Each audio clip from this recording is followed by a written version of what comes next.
Are fossil fuels a moral bad? And would we be better off as a society if they'd never existed? Or do we owe them everything for the good things that we treasure in modern society? Well, let's discuss. My name is Mallen Baker. This is the Mallen Baker Show for change makers. We are entering the era of post-fossil fuel energy. I mean, that's just a fact. Various countries are pursuing that transition, some quicker than others. Apparently, the UK power grid has been coal-free for 2 months this week. It's less of a big deal than people think, but it's still an indicator of the direction of travel. For all that some nations and leaders will push back for a period, I don't see any signs that the transition's not going to happen. It's going to take a while, there'll be bumps along the way, because it's not as easy a transition as some would like to pretend. For some, any period is too long, and fossil fuels are just morally bad, with no redeeming qualities whatsoever. Does it make sense to think that way? To place moral absolutes on a barrel of oil or a lump of coal? What role did they really play in getting us to become the sort of society that we now strongly value? If we hadn't had them, would we be able to have the society that's broadly the same as we have now, only powered by renewables? If not, well, mightn't it have been a better society anyway, in spite of those differences? It's an interesting question, and one you can only really answer by looking very carefully at the dynamics of how energy has shaped and changed society. The author Vaclav Smil has done this through numerous of his books that go into exhaustive detail without any particular ideological spin. A number of the facts and figures in this video come from his books. Any errors, of course, are all entirely mine. The history of human civilization is basically one of energy flows. As you know, in the earliest days, we were hunters and gatherers. Most of our time was taken up chasing food sources. We learned to hunt animals like woolly mammoths, because the larger quantity of fatty flesh from a single kill gave a decent energy return on the energy expended on hunting them. Hunting small, lean animals would take more energy than you'd actually get from them when you caught them. We lived like that for a long time, but eventually we learned that we could do better by settling and growing food and keeping animals. That was better, but it was still hard work. The vast majority of people in the community were needed to work on the land. The crops were not hugely productive. Peasant farming was subsistence farming, and often it fell short of supplying the energy needs of everyone engaged in it. But we got better at it. We developed mixed farming with animals and crop rotation to improve yields, and we began using animals as prime movers, working animals. If a human worker could provide approximately 80 watts of energy inputs into physical activity, a team of 2 oxen would provide 800 watts of power. Of course, you needed more land to grow animal feed for the working animals, an average need of 4 kilograms of grain per animal, so approximately 25% of the land on a farm was catering to the energy needs of the prime mover animals. Nevertheless, this began to improve the productivity of the farm. The increased amount of energy inputs from animals meant more could be done, and that started to free up some of the people to be able to do things other than farming. Some. Not that many. Manual grain harvesting was still the most time-consuming task, putting clear limits on the maximum area that could be farmed by a single family. An example of the most effective end of the pre-fossil fuel development period is probably France in the last decades of the 18th century. The population in France then was about 26 million. Of those, 21 million lived by farming. 40% of the land was owned by peasants, most of them possessing less than 20 acres, which was about the size needed to support a family. Just 5 million of the population were therefore able to do anything else that a society would need. And obviously there were many other practical needs. Agriculture was about 3/4 of national product, but the grain surpluses it produced were slight. You had growing towns, and it was always precarious whether enough surpluses were produced to feed them. And that sometimes put a brutal constraint on how large those towns could grow. If bad weather brought the harvest down by just 12.5%, and the farmer was normally able to make a 25% surplus, his income was cut in half. The cities would only have half the food that they would normally have. That meant famines were much more common. because the ability to generate a surplus above the human energy that was inputted into agriculture was so limited. And indeed, it was famine that significantly exacerbated the situation in France that led to the French Revolution. And this was the situation across the world, particularly in some of the less well-developed parts of the world. Millions died in India in the famine of 1865-66. In China, the famine of 1849 cost another 14 million lives, and another 20 million between 1854 and 1864, and many, many others. If you look at the rate of innovation and development for human society in any other measure of progress, it goes painfully slowly through most of human history and then starts to shoot up after 1850. And this wasn't because there was an explosion of creativity or that thinking about the sciences had reached a tipping point or anything like that. It was a simple reflection of the fact that the vast majority of the population was tied up in the manual labour of producing food. Those that weren't were needed for practical tasks of other aspects of a very, very slowly developing society. There were precious few people who could carve out the time and license to be pondering questions of science, philosophy, or, well, anything else. Mostly those people, where they existed at all, were drawn from the ruling elites with an inherited role, which wasn't exactly a meritocracy that gave the intellectually gifted the opportunity to use those gifts for the greater good. If we hadn't had fossil fuels to boost the energy input significantly, we would have continued that slow pace of development for that reason.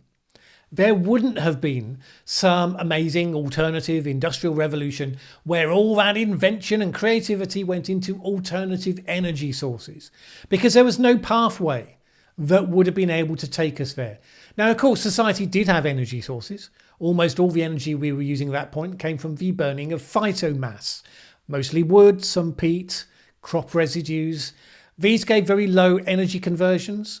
Peats, greenwoods and grasses delivered 5 to 10 megajoules per kilogram. Crop residues and air-dried wood gave between 12 to 15, dry wood around 17 to 21. Obviously, for all that wood, you need forests. A large 18th century town would have needed around 20 to 30 watts per square metre of its built-up land to power heating, cooking and artisan manufactures.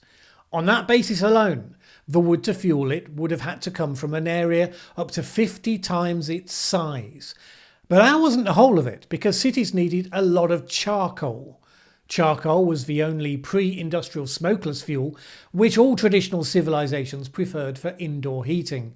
Creating the charcoal means a further substantial energy loss, and it meant that such a city would actually need a wooded area of at least 100 times its size to provide a continuous supply of fuel.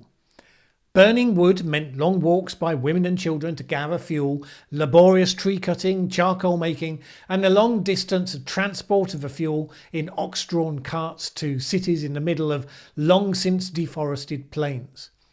But then there's also metal. Societies by then were producing pig iron and were needing it in increasing quantities. The only way you could generate the high heat needed for production was via charcoal. So, for example, in 1720, 60 British furnaces produced around 17,000 tonnes of pig iron, requiring 40 kilograms of wood per 1 kilogram of metal. Around 680,000 tonnes of wood. Further forging the metal to produce 1,200 tonnes of bars added another 150,000 tonnes of wood, making a total annual consumption of 830,000 tonnes of charcoaling wood required, which was 1,100 kilometres squared of forests. A single furnace could strip a circle of forest with a radius of about 4 kilometres every year. Shouldn't be a surprise that you weren't too happy if you lived next to one of these.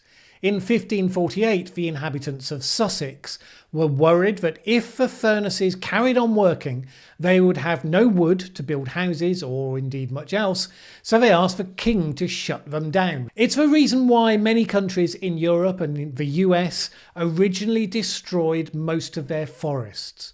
For instance, at the beginning of the 18th century, about 85% of Massachusetts was covered in forest. By 1870, it was just 30%. So this was a massive constraint on the production of iron. And don't even think about steel being anything more than an extremely rare material. And that was a further constraint on agriculture. because with a wooden plough, human inputs needed for ploughing was 20 per 40 hectares.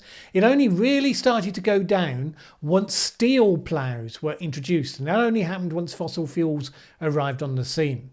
So purely analysed in terms of energy flows and how much land was required to provide the energy, we were tied to a slow development path because human resources were massively tied up in food production.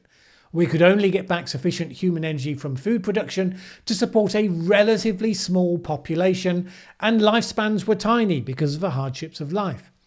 As we've seen, that small population had a much bigger impact on the local environment, creating massive deforestation to provide our energy needs. And obviously all that land required to produce wood was then land that could not be used for growing food. If fossil fuels had not existed on the planet, that's pretty much what our world would have looked like today, because it had stayed broadly the same for the previous 2,000 years. And the only thing that changed, the reason why we achieved the step change we achieved, was because we found a way to increase energy inputs into the system, transforming the amount of useful work that could be done and liberating many more people from agriculture in the process. At first, we started using fossil fuels as substitutes for wood burning to produce heat and light, which wouldn't have made a huge difference. But obviously, it enabled other changes, and those were what made a difference. First, it enabled us to come up with new ways to convert fossil fuels as prime movers. Before then, we'd had animals in agriculture, we'd had mills operated by windmills, and we'd had certain jobs powered by water wheels, although that was only possible in certain locations. We'd also had things like tread wheels and similar to convert human or animal power into mechanical power. But the creation of the steam engine changed everything. Because fossil fuels were much more energy dense, it made them much more portable, which enabled the development of the railway and steamships, both of which revolutionised travel. James Watt's largest steam engines produced 100 kilowatts, which matched the most powerful water wheels at the time, but of course be sited in many more places, particularly if close to ports or canals where fuel could easily be brought. Metallurgical coke replaced charcoal for iron smelting, which ended the need for huge amounts of wood and freed up that land for other uses. It enabled much larger furnace capacities, so there was a rapid increase in the annual production and also the ability to produce steel in quantity. And steam engines led the way towards the smaller version, the internal combustion engine. And before long, that was providing a new prime mover for many situations, including agriculture. Then there's one other big factor, the generation and utilisation of electricity. Our post-fossil fuel society will depend heavily on electricity as the clean fuel at the point of use, but we simply wouldn't have had the ability to discover and create it in the first place without those early fossil fuel powered options, and with the higher abundance of conductive metals that we were able to produce. And all the creativity and innovation feeding into industrial production became possible because of how much these inputs of energy were now freeing people from working on the land. In America, rural labour fell from more than 60% of the workforce in 1850 to below 40% in 1900 to 15% in 1950 and just 1.5% in 2015. And the other big factor in agriculture was the development of synthetic fertilisers from fossil fuels. One of the big constraints on productivity in food crops had been the limited amounts of nitrogen and other nutrients. Once fossil fuel-based fertilisers were developed, the actual productivity of land went up. This enabled the move to monoculture farming on scale, which gave not only higher yields but was also more reliable. If you look at those factors, you have to conclude that even many of the innovations of the past couple of centuries that didn't involve fossil fuels actually kind of did. Would we have discovered penicillin, for instance? It has nothing to do with fossil fuels, but without the development that they'd made possible, we probably wouldn't have had the researchers and the scientists sitting there to make the discovery. Would Fleming have been in a laboratory at all? Or would he have been on the land with most of his fellows? Nobody was going on holidays before the fossil fuel era, so he wouldn't have been going away for 2 weeks, leaving a culture plate to grow mould. So many of the things that have made lives better probably would not have come into being without that transformation. Now, maybe there'd have been other discoveries. Necessity is the mother of invention, and we shouldn't assume that our remarkable, resilient species wouldn't have made the most of what they had to hand. But the pace and the scale of any such invention would have been as constrained as it had been for the previous few hundred years. So your life today in 2020 would have been hard work, probably on the land, high vulnerability to multiple diseases that we kind of know now have got cures, but which wouldn't have been discovered. Probably you would be illiterate because the ability to produce the written word at scale simply would not have become possible. Since our ability to travel and our knowledge and sophistication would have been on a slow track, we'd probably still be fighting wars regularly, so that would also be a factor. Those that are concerned about climate change might consider it's a preferable problem to have in front of us with all the resources and ingenuity at our disposal because of the progress that those fossil fuels allowed us. Likewise, when we look ahead to our future options, we need to be clear-sighted about the fact that we're moving away from fuel sources that are more power dense towards ones that are less so. Extracting fossil fuels uses relatively little land, the space where the extraction takes place and then some transportation nodes.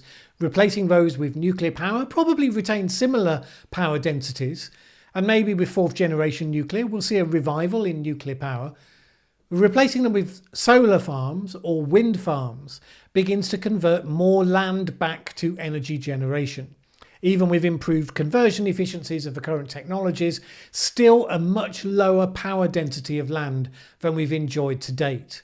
We do ourselves no favours by not factoring in honestly and straightforwardly all of the costs and downsides to that process alongside the benefits. Like so many of these things, you will end up with advocates who will convince themselves there are no downsides at all, and those who then take the opposite extreme because they want to defend the status quo. In my view, neither of those groups of people should be directing policy. Doing this next bit properly needs pragmatism and sense, moving as fast as possible, but not faster, to keep the hard-won benefits brought us to this point while tackling the negative unintended consequences of our success. But even as we do that, my contention is that whenever it comes to pass, we should be waving goodbye to fossil fuels with gratitude and satisfaction. They enabled us to move from a low-energy society that was always precarious to a degree that we would consider quite unacceptable today, to the point where we could become advanced enough, finally, to move beyond them.